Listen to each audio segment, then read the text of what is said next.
अस्सलाम वालेकुम। धरती टीवी न्यूज़ सां गॾु मां फ़ौज़िया एजाज़। नज़र विझंदासीं हिन वक़्त जी हेडलाइन।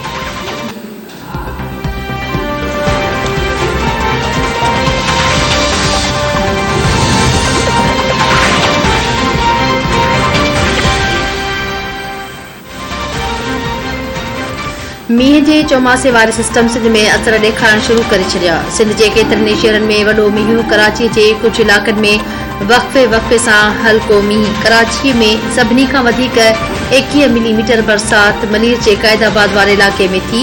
मौसमियात खाते कराची में 200 मिलीमीटर ताईं मींहं जी अॻकथी करे छॾी। शहरनि खे ग़ैर ज़रूरी तौरु घरनि खां ॿाहिरि न निकिरण जूं हिदायतूं। सिंध जे ॿियनि शहरनि में तेज़ मींहं सबबि आम कानून हाचुड़े सां डामाडोल थी वियो। बिजली बंदि थी वई। रोड पाणी हेठि अची विया। हैदराबाद, सांगड़, थरपारकर, मीरपुर ख़ास, टंडो मोहम्मद ख़ास, मटियारी, हाला, न्यू सईदाबाद, टंडो आदम, शहदादपुर में मींहं सबबि हेठियां वारनि इलाइक़नि में पाणी बीही वियो।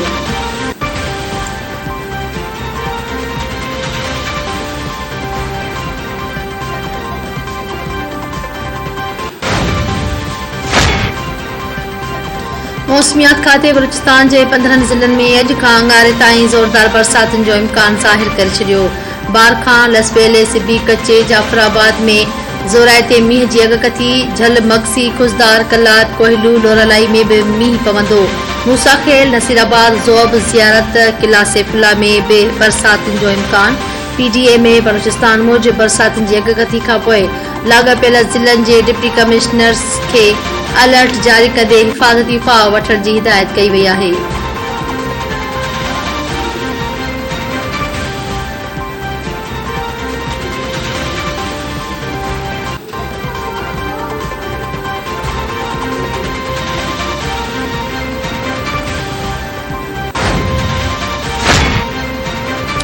मरियम नवाज़ हाणे एंटी एस्टेब्लिशमेंट चूरन खपाए। अदलिया ख़िलाफ़ बयान शुरू थी विया। फ़ौज ख़िलाफ़ ईंदड़ कुझु ॾींहनि में शुरू थी वेंदा। PTI अॻवान फवाद चौधरी चयो त 100 बसर ऐं 100 छितर वारो मुहावरो नवाज़ लीग ते पूरो लहे थो। नून लीग एस्टेब्लिशमेंट जी कुख मां जनम वरितो।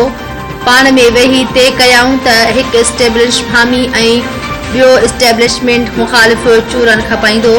इहो ई फार्मूलो ईंदड़ नस्लनि खे मुंतक़िल कयो पियो वञे। नवाज़ लीग जी हिकमत अमली खेसि सियासत खां मुकमल ॿाहिरि करे छॾींदी, पर इदारनि खे नुक़सान रसंदो। हाणे इदारनि खे नून लीग खे टारगेट करणो आहे।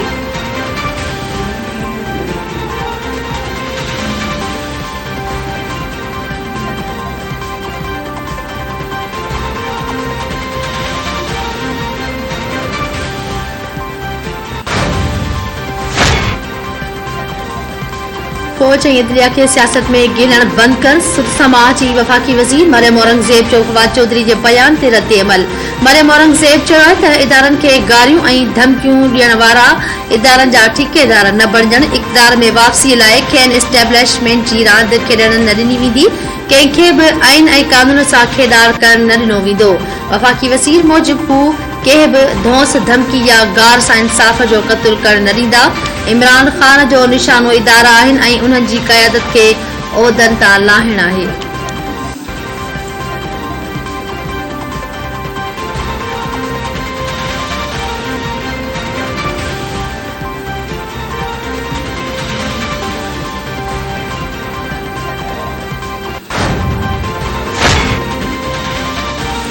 आइन में ट्रस्टी वॾे वज़ीर जी गुंजाइश मौजूदु नाहे। पार्लियामेंट ई आइन ठाहींदी आहे। वज़ीर आज़म जे सलाहकार ऐं पीपल्स पार्टी अॻवान कमरुज़मान कायरा चयो आहे त काफ लीग जे मेंबरनि पार्टी डायरेक्शन ख़िलाफ़ वोट ॾिनो। चौधरी शुजात मेंबरनि खे वोट ॾियण खां रोकियो हुयो। हुकूमती इतिहाद वॾ वज़ारत वारो केस फुल कोर्ट में हलाइण जो मुतालबो कयो आहे। चूंड खां अॻु PTI इल्ज़ाम लॻाया हुया त वोट ख़रीद कया पिया वञनि।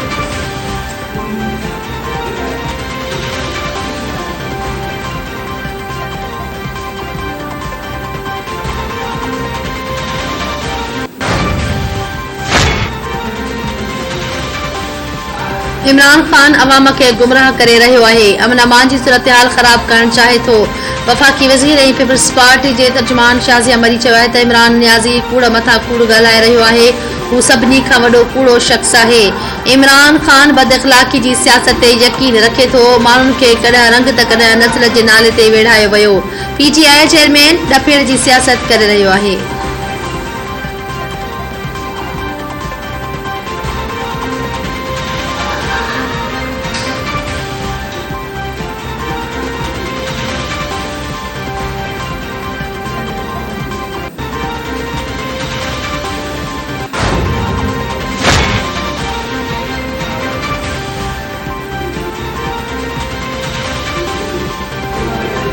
इमरान ख़ान इदारनि खे तकरारी बणाइण चाहे थो। कानून सभिनी लाइ बराबर हुजणु घुर्जे।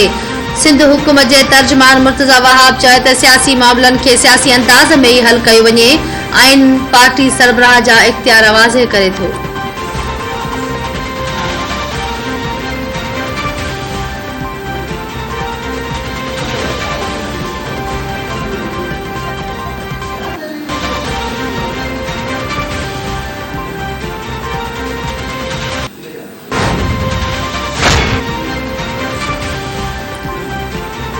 ॾेढ महीने में पंजाब जे वॾे वज़ीर हमज़ा शहबाज़ 2 भेरा कसम खयो।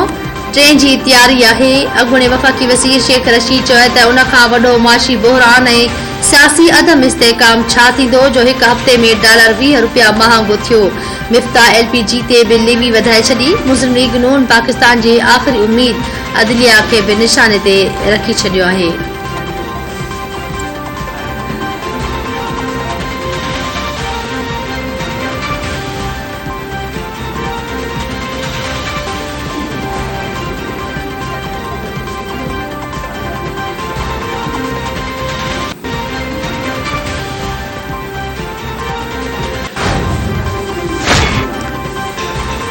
लाहौर में हथियारबंदनि फायरिंग करे पंजाब बार काउंसिल जे सेक्रेटरी अशरफ राही खे क़त्ल करे छॾियो। पुलिस मूजिब अशरफ राही बादामी बाग मां गाॾीअ में वञी रहियो हुयो त नामालूम हथियारबंदनि मथस फायरिंग कई। पंजाब जे वॾे वज़ीर हमज़ा शहबाज़ ऐं DIG ऑपरेशन्स लाहौर वाक़े जो नोटिस वरितो। पुलिस जाब्तारनि खे गिरफ़्तार करण जी हिदायत करे छॾी।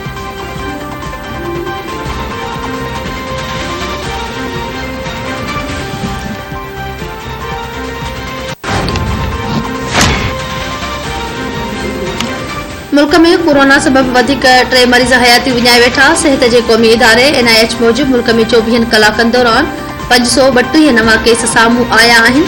मुल्क में हकारी केसनि जी शरह 2.74% रही। NIH मूजिब इलाज हेठि कोरोना मरीज़नि मां 179 मरीज़नि जी हालत घटिए जोगी आहे।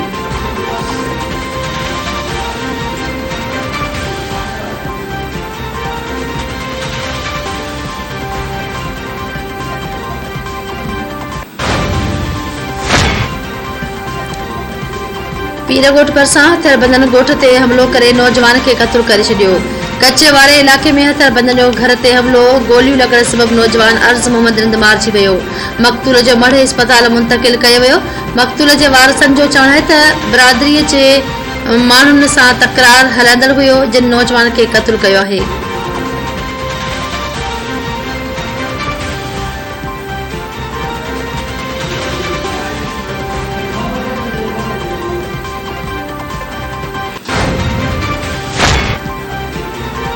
ऐं थड़ी मोहबदेरो में कारोकारी जे इल्ज़ाम हेठि मुड़ुस तां ज़ाल क़त्ल।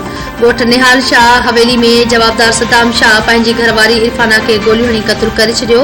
पुलिस पहुची मक़तूल औरत जो मढ़ इस्पताल मुंतक़िल करे छॾियो।